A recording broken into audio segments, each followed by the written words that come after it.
गीता में अर्जुन को स्वयं भगवान कह रहे हैं कि उस परमेश्वर की शरण में जा, उसके लिए उन संतों के पास जा जो तत्वदर्शी हो। इसी प्रकार हजरत मोहम्मद को उनका अल्लाह कह रहा है कि कोई और पूर्ण परमात्मा है, उसको पाने के लिए उन तत्वदर्शी संत की तलाश कर। वो प्रभु कौन है, ये जानने के लिए कृपया अवश्य सुनिए जगत गुरु तत्वदर्शी संत रामपाल जी महाराज के अमृत वचन। कबीर परमेश्वर जी ने आके स्वयं ही अपनी जानकारी हमें दी और बताया कि तुम काल के जाल में फंसे हुए हो। आप जी को तत्व ज्ञान न होने से इस काल की व्यवस्था को ही हमने अंतिम मान लिया। यहाँ की व्यवस्था है जन्म और मृत्यु,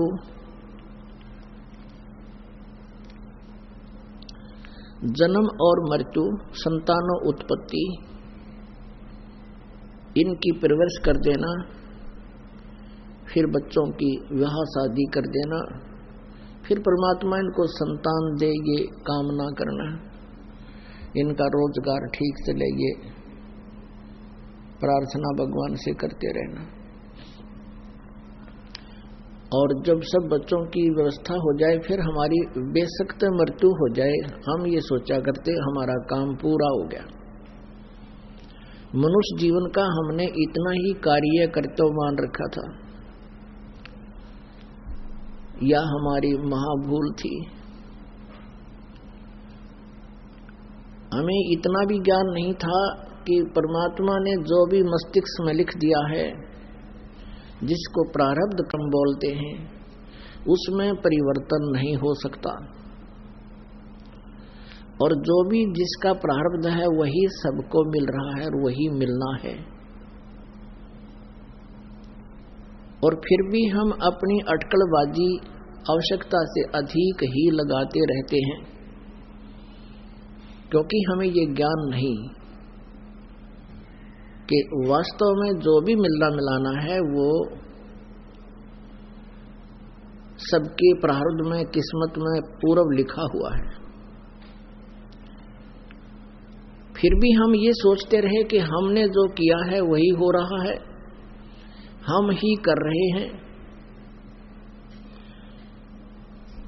तो ये आध्यात्मिक ज्ञान के अभाव से, आध्यात्मिक ज्ञान की जानकारी ना होने से हम इतने दुखी रहे। आध्यात्मिक ज्ञान की न जानकारी होने से हमें ये भी नहीं पता चला कि जो प्रारब्ध में परिवर्तन कर सकता है परमात्मा, वो कौन है।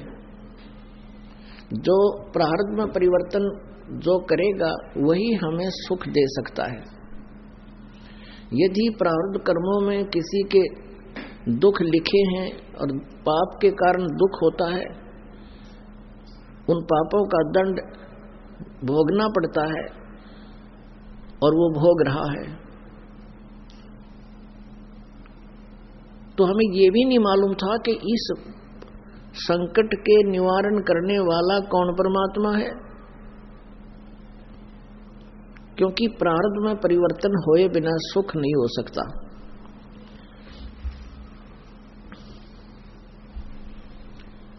यदि प्रारब्ध में दुख है, पाप कर्म के कारण आपको कष्ट है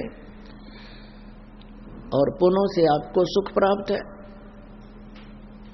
तो पाप जब तक नहीं कटेंगे, यानी पाप कटेंगे तो प्रारब्ध में परिवर्तन होगा और तभी आप सुखी हो सकते हो। यदि जैसा कर्म करोगे वैसा ही फल पाओगे, ये अटल विधान है यहाँ के भगवान का, ब्रह्म का, और ब्रह्मा विष्णु महेश तक का, और परम अक्षर ब्रह्म तक का, नहीं, अक्षर ब्रह्म तक का।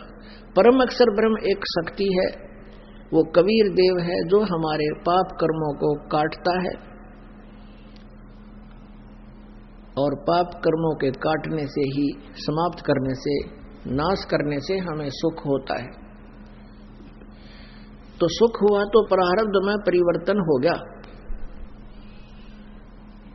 आज तक की जितना भी इन महापुरुषों का विधान सिद्धांत था, ब्रह्मा जी का, विष्णु जी का, शिव जी का जो ज्ञान है वो पुराणों के अंदर विद्यमान है। वेदों और गीता जी में जो ज्ञान है वो परम अक्षर ब्रह्म के द्वारा दिया गया ज्ञान ब्रह्म को दिया गया, और ब्रह्म ने आगे वो ज्ञान फिर इस समाज में दिया है। ब्रह्म से ही फिर ब्रह्मा ने ये चारों वेद प्राप्त किए, और फिर उसी ब्रह्म ने काल ने श्री कृष्ण जी में प्रवेश करके महाभारत के युद्ध के दौरान ये गीता का ज्ञान, वेदों का सारांश पुनः प्रदान किया। जो वेद और गीता का ज्ञान है ये आध्यात्मिक ज्ञान श्रेष्ठ है, ये गॉड गिवन है। और जो पुराणों का ज्ञान है, उपनिषदों का ज्ञान है या भागवत का ज्ञान है, ये किसी ऋषि, संत, महात्मा या ब्रह्मा विष्णु महेश जी का अपना अनुभव है। यदि पुराणों का ज्ञान या जो भी जिस किसी संत या ऋषि महर्षि का है वो वेदों से मेल नहीं खाता है तो वो गलत ज्ञान है, वो सही नहीं है, वो स्वीकार्य नहीं है। पुण्यात्माओं, ये वो सत्संग है जिसकी हमें बहुत पहले आवश्यकता थी, लेकिन दुर्भाग्यवश हम इसे नहीं प्राप्त कर सके, और हम तक ये ना पहुंच पाया। इसका मुख्य कारण ये नकली गुरु काल के दूत थे, जिनको महर्षि ब्राह्मण कहा करते थे। इनको सदग्रंथों का ज्ञान था नहीं, एक संस्कृत भाषा से ये परिचित थे। हमारे पूर्वजों ने ये सोच लिया कि ये बड़े विद्वान पुरुष हैं, संस्कृत भाषा के ज्ञाता हैं, और सभी सदग्रंथ संस्कृत भाषा में लिखे हुए थे, और हम अशिक्षित थे, जिस कारण से हमने कभी डाउट नहीं किया कि ये गलत बोल रहे हैं। परमेश्वर कबीर देव जी ने आकर बताया था कि ये सब झूठे हैं, ये झूठा ज्ञान दे रहे हैं। जितने भी ऋषि, महर्षि, ब्रह्मा, विष्णु, महेश तक है, इनको कोई आध्यात्मिक ज्ञान नहीं, वेदों का ज्ञान नहीं। पुण्यात्माओं, ये ऐसी कटु सत्य है जो आज आपके गले उतर रही है। आज से 600 वर्ष पहले ये शब्द दास बोल रहा है, और ऐसे कहीं सामूहिक सत्संग और सभा में बोल दिया जाए तो जूते पड़े सिर में। और वो ही हमारे कबीर परमात्मा के साथ हुआ करता था। वो परमेश्वर 600 वर्ष पहले ये शब्द बोला करते थे, जो दास आज उन्हीं से प्राप्त ज्ञान को आज सरेआम स्पीकर लगा कर जगह जगह सब जगह बोला। एक आध सिरफिरे ने जिसने ज्ञान मानना है, नहीं जिनकी रोजी रोटी बंद हुई थी, उन्होंने तो ऑब्जेक्शन किया, क्योंकि उनकी दुकानें बंद हो जाएंगी इस ज्ञान के ऊपर आने से, और जनता का कल्याण होगा। नहीं, अन्यथा सभी शिक्षित समाज ने, सभ्य समाज ने इसको सहर्ष स्वीकार किया है, जिसका परिणाम चंद दिनों के अंदर लाखों लोग अनुयायी हो गए। तो ये शिक्षा का हमारे ऊपर उपकार है कि हम शिक्षित हुए, हमें अक्षर ज्ञान हुआ, और सदग्रंथ हमारे पास है, उनसे प्रमाण हुआ, और फिर हमारे हृदय में कबीर भगवान हुआ। पुण्यात्माओं, परमात्मा ने 600 वर्ष पहले बताया था, गुण तीनों की भक्ति में ये भूल पड़ो संसार, कहे कबीर निज नाम बिना कैसे उतरो पार। गुण तीनों की भक्ति में, रजगुण ब्रह्मा, सतगुण विष्णु, तमगुण शिव जी, इन तीनों गुणों की भक्ति में ये भ्रम पड़ो संसार, और कहे कबीर निज नाम बिना फिर कैसे उतरो पार। अब क्या बताया है, धुंध उपाद में जीव बंधे, समर्थ की नहीं उपासा है। धुंध उपाद में जीव बंधे, और समर्थ की नहीं उपासा है।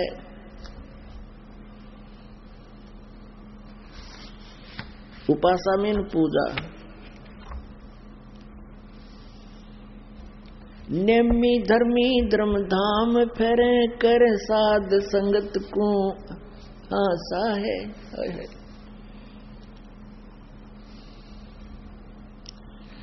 दुख दूंद उपाद में जीव बंधे समर्थ की नहीं उपासा है। ये नेमी धर्मी धर्म धाम फेरे कर साधु संगत की आशा है।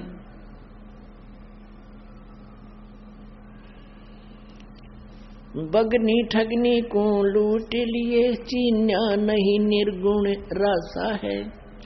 जल अर्घ दिया जम आन लिया जो नहाते जल बारा मासा है। सूजय नहीं संद अबंध विद्या ये पाती तोड़े नर घासा है। जम मारत है मुगदर मोटे चश्मों में देत धमासा है। चंचल चोर कठोर कुटिल के पैर है मुलमुल खासा है। जम नगन करे साहेब की सू तुझे देगा बहुत तेरासा है। दिल खोज भैया निज नाम जपो सत कबीर पूर्ण ब्रह्म खुलासा है। दिल खोज भैया निज नाम जपो सत कबीर पूर्ण ब्रह्म खुलासा है। कह दास गरीब ये पत्थर पटको छोड़ो ये बोधी आशा है। कह दास गरीब पत्थर पट को तुम डारो तिरगुण पासा है। अब देखो, आज आपको बताया था कि आदरणीय गरीबदास साहिब जी को परमेश्वर कबीर जी पूर्ण ब्रह्म परम अक्षर ब्रह्म जिंदा महात्मा के रूप में छुडानी गांव में जिला झज्जर हरियाणा में मिले थे। उनको सतलोक लेकर गए, ब्रह्मा विष्णु महेश जी की स्थिति से परिचित करवाया और गरीबदास जी को 10 वर्ष के बालक थे, मृत जान लिया था, अंतिम संस्कार करने के लिए चिता पर रख दिया था। तब परमेश्वर कबीर जी ने उस आत्मा को वापस शरीर में भेजा और अपना गवाह बनाया। कितने दयालु है परमात्मा।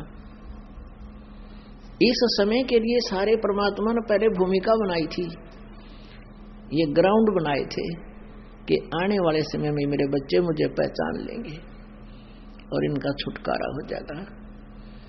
पुण्यात्माओं, जो व्यक्ति कोई नशा किए हुए हो, वो चाहे कितने गंदे स्थान पर पड़ा हो। एक शराबी था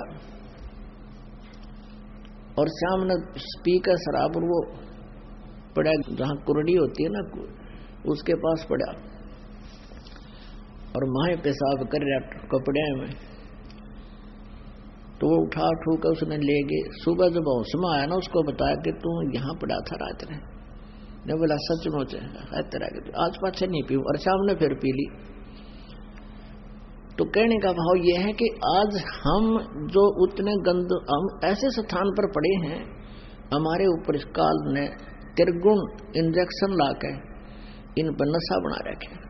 त्रिगुणमयी माया का नशा हमारे ऊपर है। कबीर ये माया अटपटी और सब घट आन अड़ी और किस किस ने समझाऊं या कुएं भांग पड़ी। तो यहाँ गरीबदास साहिब जी ने परमात्मा को जाना, देखा और उस परमेश्वर ने गरीबदास जी का ज्ञान योग ओपन कर दिया, खोल दिया, उनको दिव्य दृष्टि दे दी।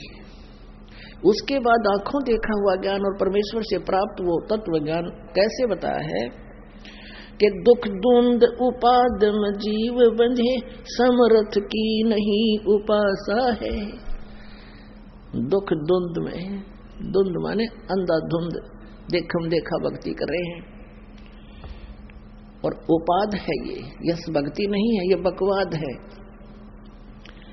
कैसे आपने देखा होगा, माता का जागरण करे हैं, डांस करने लग जाए कि तो फिल्मी गाने तर्ज बना के गावे।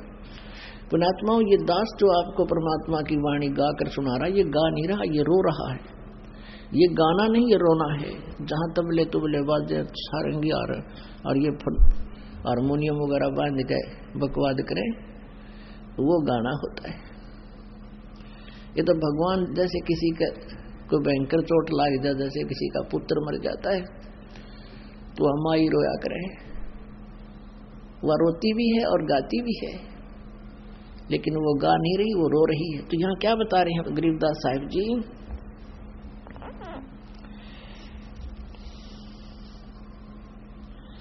नेमी धर्मी धर्म धाम फिरे और करे साध संगत को हासा है।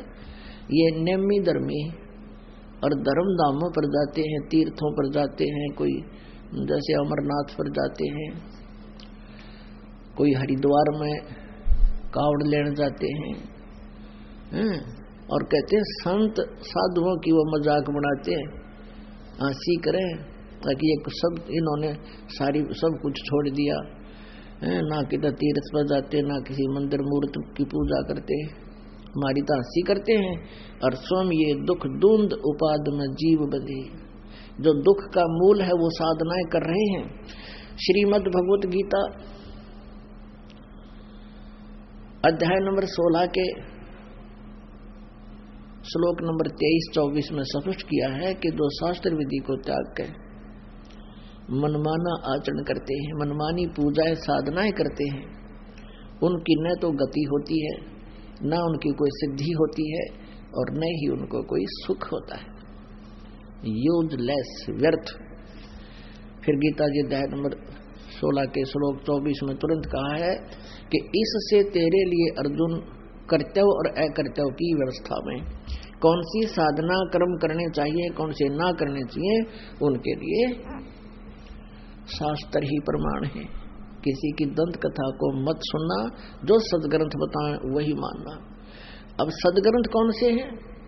पवित्र चारों वेद, पवित्र श्रीमद् भगवत गीता और पवित्र कबीर वाणी और पवित्र उन महापुरुषों की वाणी जिनको परमात्मा प्राप्त हुआ। उनमें से कौन कौन है दास की नोटिस में? आदरणीय धर्मदास साहिब जी बांधवगढ़ वाले, आदरणीय नानक साहिब जी जो सिख धर्म के प्रवर्तक हैं, जिनको सतपुरुष मिले हैं, स्वयं आकर मिले हैं बेई नदी के ऊपर और उनको सचखंड लेकर गए हैं, फिर उनको वापस छोड़ा। इसी तरह जैसे गरीबदास जी को लेकर गए थे फिर उनको छोड़ा। और गरीबदास जी ने इसका प्रमाण दिया है कि हम सुल्तानी नानक तारे दादू को उपदेश दिया, जात दुलाहा भेद नहीं पाया, वो काशी माए कबीर हुआ। अनंत कोट ब्रह्मांड का एक रति निभार और सतगुरु पुरुष कबीर है, ये कुल के सृजनहार,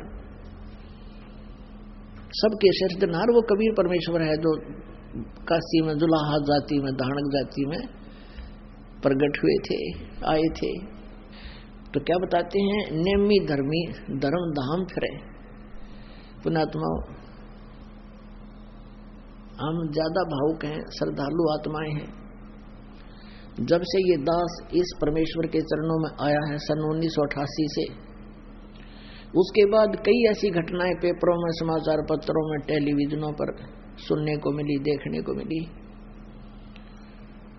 एक बार अमरनाथ की यात्रा पर श्रद्धालु जा रहे थे, एक बर्फानी तूफान आया। बर्फानी तूफान आया, उसमें लगभग 1200 श्रद्धालु जो अमरनाथ के दर्शन करने जाए थे, 1200 श्रद्धालु उसमें दब कर मर गए बर्फ में। तो 1-2 वर्ष के बाद फिर ऐसी घटना घटी जिसमें 1500 व्यक्ति दब कर मर गए, अमरनाथ जाने वाले। एक बार हरिद्वार के अंदर यानी ऋषिकेश में नीलकंठ पर घटना घटी। उस समय जिस समय ये कावड़ लेने गए हुए थे कावड़िया, नीलकंठ पर जाते हैं ज्यादा श्रद्धालु, जो बहुत उच्च एक मंदिर है जहां पर कहते हैं भगवान शिव का मंदिर है नीलकंठ। और उस नीलकंठ मंदिर के पास बहुत से श्रद्धालु रात्रि में यानी दिन में वह आसपास रहते हैं, बैठे रहते हैं, वहां विश्राम करते हैं, सुबह चलते हैं या कोई जैसे भी, वहां भीड़ लगी रहती है। तो क्या हुआ कि ऊपर पहाड़ था, मंदिर के साथ में बहुत ऊंचा पहाड़ है उस पहाड़ का कुछ टुकड़ा पानी की स्कोरिंग होने थे, वो कुछ टुकड़ा मिट्टी रहित हो गया और बहुत बड़ा टुकड़ा था वो पत्थर का, सैकड़ों टन भारी, ऊपर से गिर गया। पहले तो नीलकंठ का सिर फोड़ा, वो मंदिर तोड़ा, और फिर वहां जितने श्रद्धालु वहां विश्राम कर रहे थे या घूम रहे थे, दर्शनार्थ खड़े थे, उनका कचूमर कर दिया, मार डाले, कुचल दिए।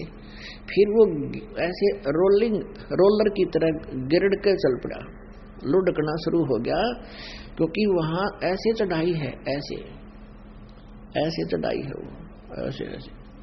वो ऐसा जबरदस्त स्लोप है। उस स्लोप में चल पड़ा वो गिरता हुआ, और जितने भी श्रद्धालु जा रहे थे उसी रास्ते से जा रहे थे, भरा हुआ जा रहा था वो रास्ता, और ऊपर से वो आ रहा था। और नो देखा सब नो, यू आ गया, बाजन का रास्ता नहीं, कि इधर उधर ऊंचे ऊंचे पहाड़, रास्ता ऊपर जा नहीं सकते।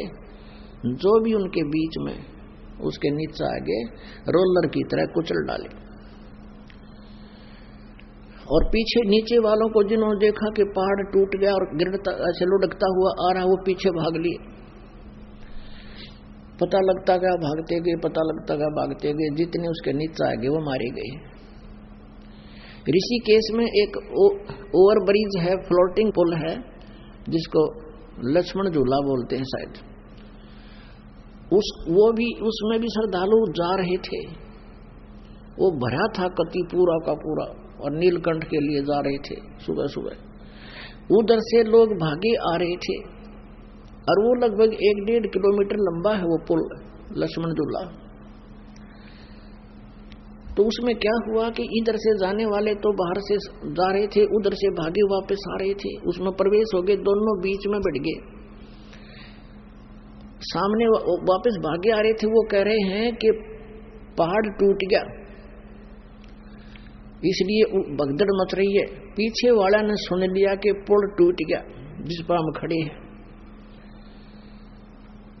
अब कुछ तो रिहर्सल में मारे गए, कुछ आगे नवाजे, कुछ पीछे, और वो नीचे बूढ़े बालक जो भी नीचे गिर गया उनके पैरों तले कुछ ले गए, सैकड़ों की संख्या में तो वहां मारे गए।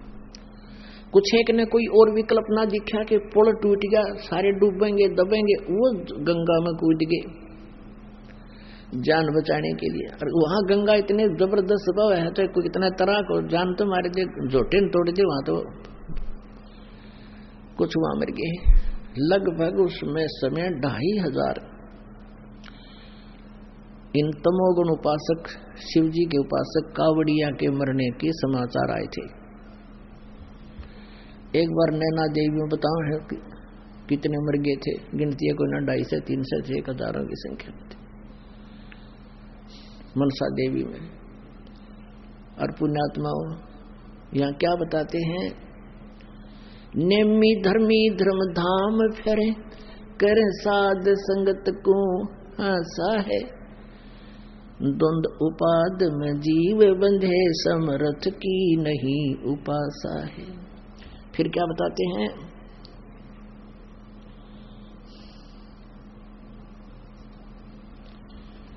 सूजय नहीं संध अबंध विद्या, पाती तोड़े नर घासा है। जैसे तुलसी के पत्ते तोड़ दिए, या तुलसी की पूजा करते हैं, या भगवान शिव जी के ऊपर चढ़ाते हैं, किसी देव पूजा में प्रयोग करते हैं, तुलसी के पत्तों को जल में डालकर वो जल भगवान के ऊपर चढ़ाते हैं। कहते हैं इस घास फूस के इस प्रकार क्रियाओं से कुछ लाभ नहीं होगा। जम मारत है मुगदर मोटे, चश्मों में देत धमासा है। इन क्रियाओं से कहते तुम्हारा कोई प्रोटेक्शन नहीं होगा, यम के दूध कूटेंगे तुमने, बहुत बुरा हाल। चंचल चोर कठोर कुटिल क्या, पैर मुलमुल खासा है। जम नग्न करे साहेब की सू, देगा तुझ बहुत तेरासा है। अब गरीबदास जी भगवान की, कबीर साहब की कसम खाकर कहते, सौगंध साहिब की, आज तू के क्या अफलातून बना फिरे है, बढ़िया कपड़े पहनकर भगवान भक्ति करनी को ना, और लंबी लंबी कार लेकर, और परमात्मा को भूल गया तू। कहते हैं जम नगन करे साहेब की सो। जो भक्ति नहीं करते और करते हैं तो वो नकली करते हैं, उनको कहते हैं जम नगन करे, वह नंगा करके पीटेंगे तुमने।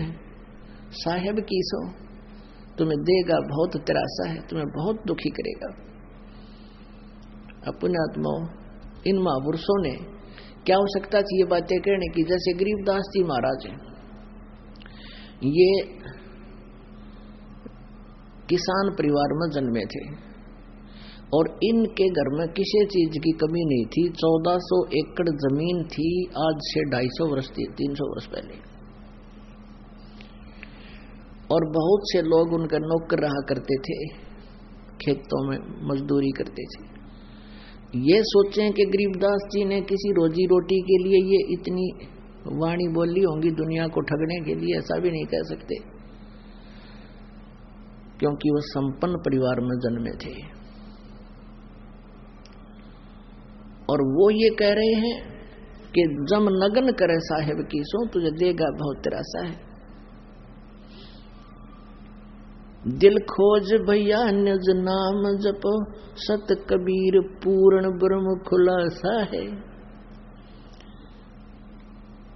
दिल खोज भैया और निज नाम जपो, सही मंत्र का जाप कीजिए। जैसे ये कितने मंत्र हैं, गिनती नहीं। ये कोई भी मंत्र जाप करने का नहीं है, केवल वेदों में लिखा है, गीता जी में जो लिखा है वही मंत्र हमने जाप करने चाहिए। उससे अतिरिक्त कोई भी मंत्र आप जाप करते हो वो व्यर्थ है। या फिर सूक्ष्म वेद के अंदर जिन मंत्रों का विवरण है। सूक्ष्म वेद कौन सा है? परमेश्वर कबीर देव जी की अमर वाणी, सच्चिदानंद घन ब्रह्म की वाणी, वो तत्व ज्ञान। उसके अंदर कंप्लीट भक्ति यानी संपूर्ण भक्ति विधि है। उसमें हमारे कमलों से लेकर, मूल कमल से लेकर कंठ कमल, त्रिकुटी कमल और सहस्रार कमल तक के भी रास्ते साफ करने की तरीके हैं। यानी कंप्लीट स्पिरिचुअल नॉलेज जिसको कहते हैं, वो तत्व ज्ञान के अंदर। इसीलिए तो वेदों और गीता में ऑप्शन छोड़ दिया है कि उस पूर्ण परमात्मा की सही जानकारी के लिए तो तत्वदर्शी संतों की खोज करो, वो बताओगे। तो अन्य जो भी हम नाम जाप करते थे, हरे कृष्ण कृष्ण कृष्ण हरे हरे, राधे राधे श्याम मिला दे, ओम नमः शिवाय, ओम भगवते वासुदेव नमः, ओम नमः भगवते वासुदेव, या और भी जो भी मंत्र ये देते हैं, राधा स्वामी वाले देते हैं, ज्योति निरंजन, रंकार ओंकार ज्योति निरंजन, सोहम और सतनाम, ये इनके मंत्र हैं। सतनाम का ना पता, राधा स्वामी वाले ने सतनाम के सांग है। सतनाम वो सच्चा नाम है। और ये जाप का दें सतनाम सतनाम सतनाम। सतनाम के अंदर 2 अक्षर, एक ओम और एक तत्, ये दोनों मिलकर सतनाम बनता है। और ये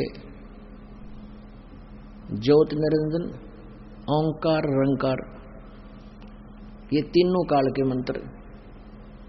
और सतनाम को जाप को नहीं।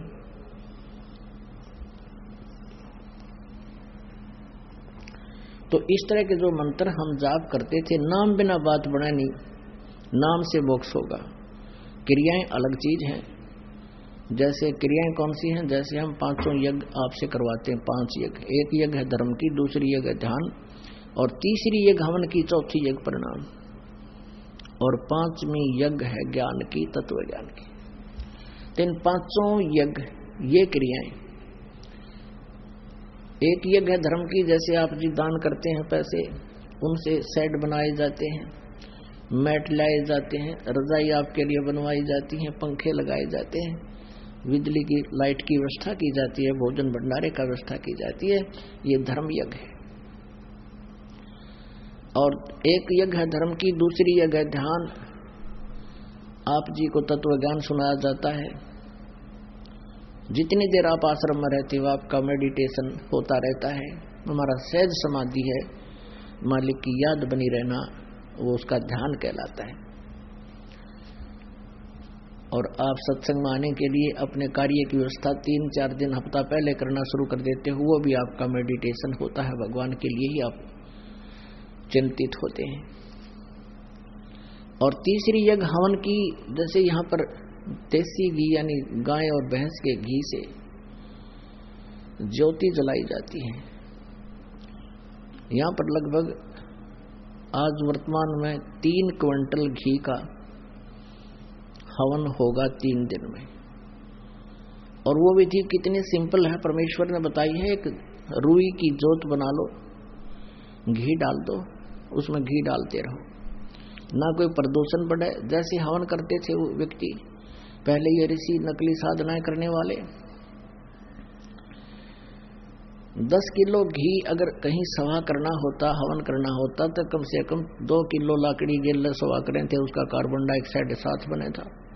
अब परमात्मा ने एक 100 ग्राम भी रुई ना लगती हमारी, और इसमें 3 क्विंटल हवन हो जाता है देसी घी का। तीसरी यज्ञ हवन की, चौथी यज्ञ परिणाम, और 5वीं यज्ञ है ज्ञान की। तो ये जो ज्ञान है, जो ये यज्ञ है, जैसे कई व्यक्ति क्या करते हैं कि हवन करते हैं, कहीं पर भी चाहे उनको कोई खुशी होती है या कोई दुर्घटना या गम होती है, कोई दुख होता है, मृत्यु या जन्म होता है, या अन्य कोई सुख होता है, खुशी होती है, वो केवल हवन करते हैं। 10-20 व्यक्तियां बुला लेंगे और स्वाहा स्वाहा करके आध घंटा और जाते रहे। अब उस हवन से, यानी एक यज्ञ है, यज्ञ को समझो आप ग्लूकोज है, हमारे जन्म और मृत्यु का दीर्घ रोग है। और ये ग्लूकोज है, जैसे कोई दीर्घ रोगी डॉक्टर के पास जाता है तो डॉक्टर उसके ग्लूकोज चढ़ाता है, और ग्लूकोज के साथ साथ फिर रोग काटने की रोग नाशक औषधि अन्य होती है। कोई टेबलेट है, इंजेक्शन है, वो अलग से लगाए जाते हैं। पुण्यात्माओं, यदि कोई ग्लूकोज ही चढ़ाता रहे, रोगनाशक टेबलेट दे नहीं, तो वो डॉक्टर ठीक नहीं। ग्लूकोज से कोई लाभ नहीं होगा यदि रोगनाशक औषधि नहीं मिली। तो इसी तरह समझिए कि ये चारों जो 5 यज्ञ हैं, ये तो ग्लूकोज है, और नाम जो है ये रोगनाशक औषधि है। तो यहाँ यही बताया है, दिल खोज भैया निज नाम जपो, सत कबीर पूर्ण ब्रह्म खुलासा है। कहते हो कति खोल कर बता देता हूँ कि वो सत्य माने अविनाशी, अविनाशी कबीर जो है ये पूर्ण ब्रह्म है, ये समझो मेरा खुलासा, यानी कति सार्वजनिक कर देता हूँ कि ये है वो परमात्मा। और निज नाम जपो, अब निज नाम जपे बिना बात बढ़े नहीं। अच्छा, दूसरे शब्दों में आपको ये समझाना चाहते हैं कि जैसे हमने खेत बीजना है, खेत में फसल बीजनी है, तो उसमें क्या करते हैं, जैसे एक सिंचाई कर दी और बीज बोया नहीं, नाम को समझो बीज है और यज्ञ समझो सिंचाई है, खाद और पानी समझो जल समझो। यदि खाद और पानी ही डालते रहे और बीज बोया नहीं तो व्यर्थ है। बीज बो के, जैसे हमने गेहूं प्राप्त करना है या आम का पौधा लगाना है, आम का पौधा बीज के, उसका बीज के और फिर उसमें सिंचाई करें विधिवत, तो वो प्रोसीजर है सही, उससे फिर वो पौधा बनेगा, फिर आम बनेगा, फिर फल देगा। इसी प्रकार ये सच्चा नाम जिनके पास नहीं है और अन्य नाम लेकर के वो साधना करते हैं और ये 5 यज्ञ नहीं करते,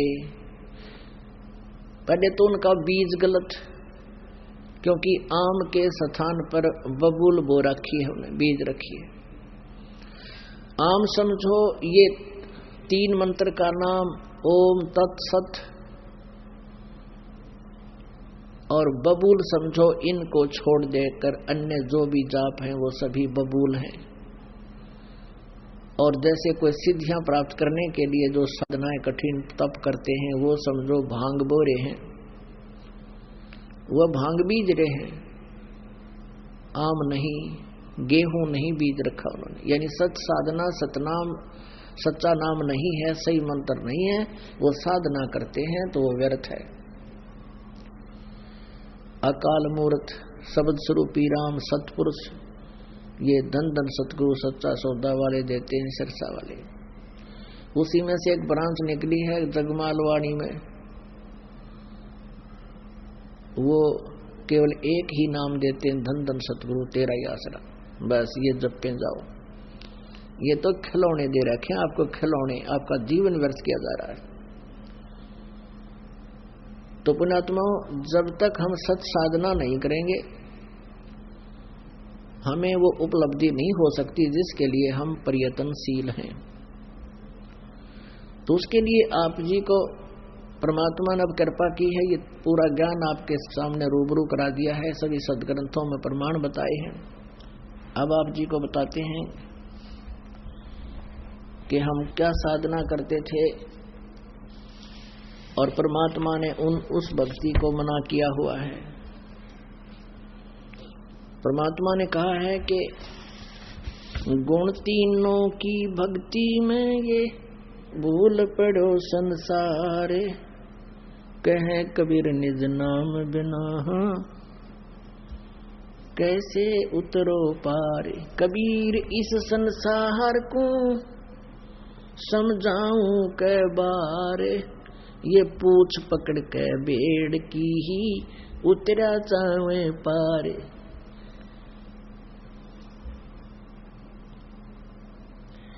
बेड़ पूछ को पंडित पकड़े, ये बादो नदी बिहंगा, गरीब दास वो भवजल डूबे, जहाँ नहीं साध सत्संगा। भेड़ पूछ को पंडित पकड़े हुए हैं, और ये भादो नदी बिहंगा, गरीब दास वह भवजल डूबे, जिनको नहीं मिला साध सत्संगा, यानी जिनको परम संत नहीं मिले, वो ऐसी साधना कर रहे हैं जैसे कबीर परमेश्वर जी कह रहे हैं कि कबीर इस संसार को समझाऊं कै बार, ये पूछ पकड़ के बेड़ की रुद्रा जाओ पार। एक जैसे भादो के समय, भादो का महीना जो होता है उसमें वर्षा बहुत होया करती, अब तो कुछ कम होगी, पहले तो बहुत वर्षा होया करती, सावन भादो में खड़े बरसा करते। और उसमें जो दरिया हैं वो लगभग 3-4 गुना विस्तार से भरकर और फ्लो कर बह कर चला करती थी। अब परमात्मा कहते हैं आप जी ने उस दरिया को पार करना, भादो नदी, भादो वाली नदी को, भादो के अंदर तो उसके अंदर पानी भरा होता है, और आपने साधन के अपना लिया, भेड़ की पूछ पकड़वा दी किसी ने, किया भेड़ तुझे इस दरिया से पार कर देगी, छोड़ियो मत। तो जो साधना हम कर रहे हैं तीनों गुणों की, रजगुण ब्रह्मा, सतगुण विष्णु, तमगुण शिव जी की, और अन्य देवी देवता भैरव भूत बैतालों की, और ब्रह्म तक की, दुर्गा देवी की, ये साधना हम ऐसी कर रहे हैं, भेड़ की पूछ पकड़े बैठे हैं, और ये भव सागर में पार करेंगी, जन्म मरण से छुटकारा दिलावेंगे, और ये हमें सुख देंगे, ये तो डबोएंगे तुमने, इनकी पूजाएं से तो तुम डूबोगे। हम डूबे ही पड़े हैं, 84 लाख योनियों में चले जाओगे, डूब गए। पुण्यात्मा, आज से 600 वर्ष पहले परमात्मा ने कहा था, गुण तीनों की भक्ति में ये भूल पड़ो संसार, कहे कबीर निज नाम बिना कैसे उतरो पार। दुख धुंध उपाद में जीव बंधे, समर्थ की नहीं उपासा है। अब इस परमात्मा की समरवाणी को सिद्ध करने के लिए कि कबीर इस संसार ने समझाऊं कै बार, ये पूछ पकड़ के भेड़ की उतरा जाम पार, और समर्थ की उपासना करते नहीं। अब तीनों गुणों, रजगुण ब्रह्मा, सतगुण विष्णु, तमगुण शिव जी की भक्ति में पूरा संसार भूला पड़ा है। इनसे मोक्ष नहीं हो सकता, ये तुम्हारे किसी भी कष्ट का निवारण नहीं कर सकते, आपके जैसे कर्म है वैसे ही आपको ये देंगे, इसमें कोई परिवर्तन नहीं कर सकते। विष्णु जी और शिव जी, यानी विष्णु जी के अवतार आए श्री रामचंद्र श्री कृष्ण जी। भगवान विष्णु को श्राप दिया था नारद जी ने कि एक जीवन तू पत्नी के वियोग में अपना बितावेगा, तेरी दुर्गति रहेगी। और ऐसा ही हुआ, श्री रामचंद्र रूप में विष्णु जी का जन्म हुआ, राजा दशरथ के घर पर विवाह हुआ, विवाह से होते ही वनवास हुआ, वनवास से सीता जी का अपहरण हुआ और एक घोर घमासान युद्ध करके करोड़ों व्यक्तियों की मृत्यु हुई। जब सीता जी वापस लाए, संहार हुआ, आते ही घर से निकाल दिया गया। आजीवन श्री राम और सीता जी नहीं मिल सके, बाद में कई हजार वर्षों तक रहे वो। जिस व्यक्ति के बच्चे जंगल में कहीं धक्के खा रहे हैं और वो राजा बना हुआ हो, क्या वो सुखी हो सकता है? सपने में भी नहीं हो सकता। श्री कृष्ण जी वही श्री रामचंद्र वाली आत्मा, विष्णु वाली आत्मा श्री कृष्ण रूप में आए थे। राम रूप में श्री कृष्ण जी वाली आत्मा, विष्णु जी वाली आत्मा ने सुग्रीव के भाई बाली को मारा था धोखा देकर, एक वृक्ष की ओट लेकर धोखे से मारा था। फिर उसका भी श्री कृष्ण जी रूप में बदला देना पड़ा। वो बाली वाली आत्मा तो एक शिकारी बना और श्री राम वाली आत्मा श्री कृष्ण रूप में जन्मे और शिकारी ने भगवान श्री कृष्ण जी के पैर में तीर मार के, विषाक्त तीर मार के उनका वध किया। परमात्मा कहते हैं तुम कौन राम का जपते जापम। नारद जी का श्राप नहीं काट सके, वे अपना नहीं काट सके, श्राप तो हो कैसे काटेंगे? अपना कर्म भी उन्होंने भोगना पड़ा विष्णु जी ने, श्री कृष्ण जी ने, तो अनुयायियों का वो कैसे दुख निवारण कर सकते हैं? तुम कौन राम का जपते जापम और ताते कटे ना ये तुम्हारे तीनों तापम। ये प्रेत बाधा, ये भी 3 तापों में आती है। प्रेत बाधा हुई थी किसको? युधिष्ठिर जी को, जब महाभारत के अंदर उन्होंने अनर्थ कर डाले थे, न जाने कितने सैनिक मार दिए थे, उनकी विधवाएं हो गई थी, पत्नी अनाथ हो गए थे, बालक। और युधिष्ठिर गद्दी पर विराजमान हुआ, उसको भयंकर स्वप्न आने लगे, प्रेत दिखाई देने लगे, किसी का सिर कटा हुआ है, आंखें फट जाती थी युधिष्ठिर की, ऐसे देखता रहता था पागलों की तरह, खाना पीना छूट गया था। श्री कृष्ण जी से भी उनका समाधान नहीं हुआ। एक यज्ञ करवाई गई थी जिसमें एक शंख रख दिया था कि ये पंचानन शंख रखा था, पंचायन, जिसके 5 मुख थे, एक तरफ रख दिया था सुसज्जित स्टेज पर श्री कृष्ण जी के आदेश अनुसार, और कहा था कि सभी पृथ्वी के जितने महापुरुष महात्मा संत ऋषि महर्षि सबको आमंत्रित करो और जितने ज्यादा से ज्यादा साधु संत भक्त तुम्हारे यहाँ भोजन करेंगे उतने ही तुम्हारे पाप हल्के होंगे और जो बाधा तुम्हें हो रही है कर्म की वो खत्म होगी। सबने भोजन खा लिया, शंख नहीं बजा। श्री कृष्ण जी ने भी भोजन खा लिया था, वो पांडवों का यज्ञ के अंदर शंख नहीं बजा। शंख नहीं बजा तो यज्ञ संपूर्ण नहीं हुई, यज्ञ संपूर्ण नहीं हुई तो प्रेत बाधा उनके ऊपर आई, आपदा नहीं टली।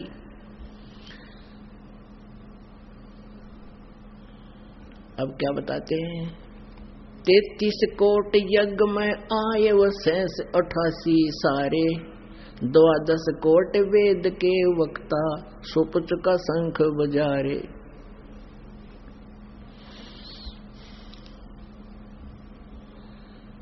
33 करोड़ देवता, 88,000 ऋषि और 12 करोड़ विप्र, वेदों के वक्ता, कंठस्थ याद कर रहे थे, चतुर्वेदी, दिव्यवेदी, त्रिवेदी, सबने भोजन खा लिया। श्री कृष्ण जी ने भी भोजन कर लिया, लेकिन शंख नहीं बजा। एक वाल्मीक नीचे कुल साधु, जिन शंख पचायन पूरे नादु, और गनो माया के पूता, ब्रह्म जोगनी सब ही दूता। कहते एक वाल्मीक नीचे कुल साधु, द्वापर युग में कबीर परमेश्वर जी आए हुए थे करुणा में नाम से, और उनका एक शिष्य था सुपथ सुदर्शन, जो वाल्मीकि जाति में जन्मा था। अब ये लंबी कहानी है, तो हम क्योंकि परमेश्वर करे करावे साइया मन में लहर उठा, दादू सिरदर जीव का वो आप बगल हो जाए। तो वहां कहते हैं उन पांडव यज्ञ भी संपूर्ण उस सत भक्ति करने वाले सुपत सुदर्शन से हुई थी। उनका शंख बजा था और तब उनकी वो 3 ताप का कष्ट प्रेत बाधा दूर हुई थी युधिष्ठिर की। तुम कौन राम का जपते जापम, तात कटे नयति नो तापम। और आज वही जाप जो सुदर्शन जी जपा करते थे, आज आप जी को सबको प्रदान किए जा रहे हैं। फिर आपका ऊपर प्रेत बाधा मांगे के आस पास भी नहीं रह गया आपके तो, और कर्म के जो संकट आने हैं आपके वो भी खत्म होंगे, क्योंकि इस मंत्र प्रारब्ध के पापों को भी नाश करता है। और प्रारब्ध के पाप नाश होंगे तो आपके संकट दूर होंगे, आपके जीवन रूपी सफर में जितने भी कांटे हैं परमात्मा साफ करेगा और फिर आप सुख में जीवन व्यतीत करोगे। लेकिन करेगा किनके? जो दृढ़ भक्त हो जाएंगे, वो जो आन उपासना करेंगे वो सच्चे भक्त नहीं है, उनको लाभ नहीं मिलेगा। एक जो मंत्र साधना ये दास आपको बताएगा, इसको छोड़कर यदि आप कोई और साधना पैरेलल करते रहे, आपको कोई लाभ नहीं होगा, सपने में भी नहीं सोचना। कारण अरुण के दुख दूर होंगे, आजीवन दुख दूर होंगे, आपकी पीढ़ियों तक के दुख दूर हो जाएंगे जो इस मार्ग पर लगे रहेंगे। किनके? जो दृढ़ भक्त होंगे। गीता जी में लिखा है 12वें अध्याय में कि जो अव्यभिचारिणी भक्ति करते हैं उन्हीं को परमात्मा की सभी उपलब्धियां होती हैं। व्यभिचारिणी कौन सी है, अव्यभिचारिणी कौन सी है? व्यभिचार उसको बोलते हैं जैसे कोई लड़की दुराचार करती है, अपने पति को के पैरेलल अन्य भी किसी पुरुष के पास गमन करती है, वो व्यभिचारिणी लड़की है। और अव्यभिचारिणी अपने यानी पति भर्ता अपने पति को छोड़कर स्वप्न में भी किसी का जो है ना ध्यान नहीं करती, वो पति भर्ता होती है और उसी को फिर पति का पूरा लाभ मिलता है।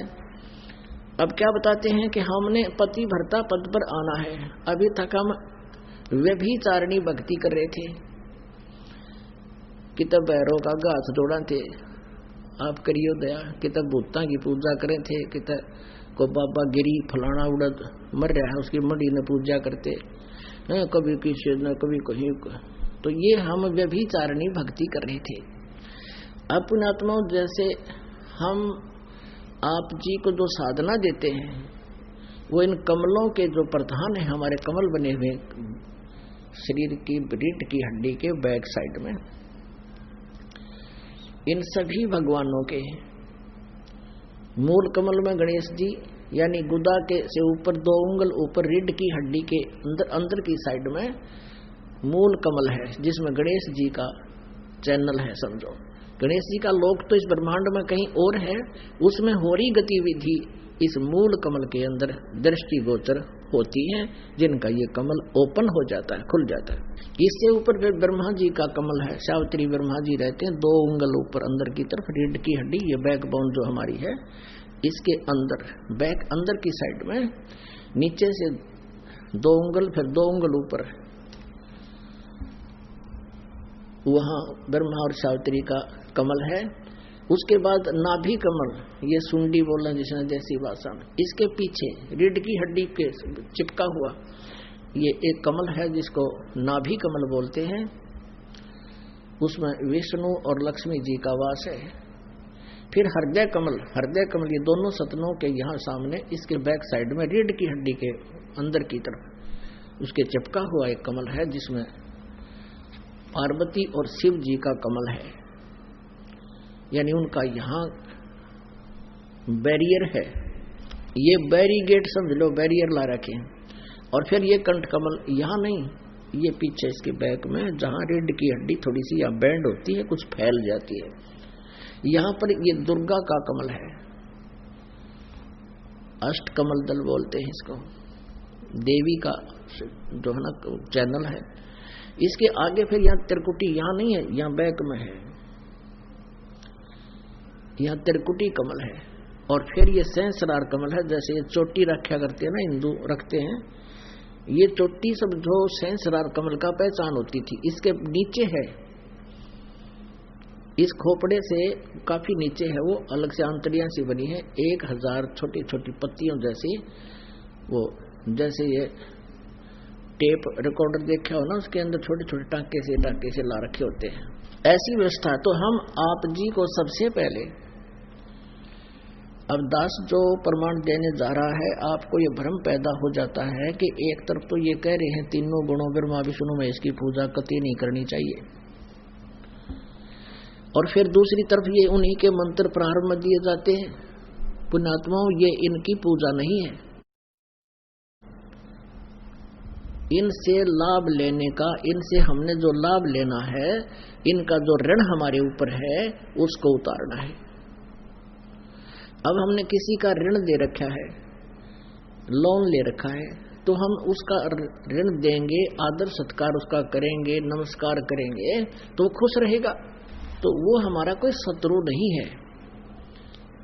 अब उसको जैसे हमने बैंक से लोन ले रखा है, तो बैंक वाले फिर ना देंगे तो भाई घर पे भी आएंगे, नोटिस भी देंगे, और फिर कोर्ट कार्रवाई भी करेंगे और नीलामी भी करेंगे, उनकी तो फिर मजबूरी है वो। इसी प्रकार इन भगवानों का हमारे ऊपर कर्जा है, और इनकी मजदूरी करेंगे हम, पूजा नहीं करेंगे।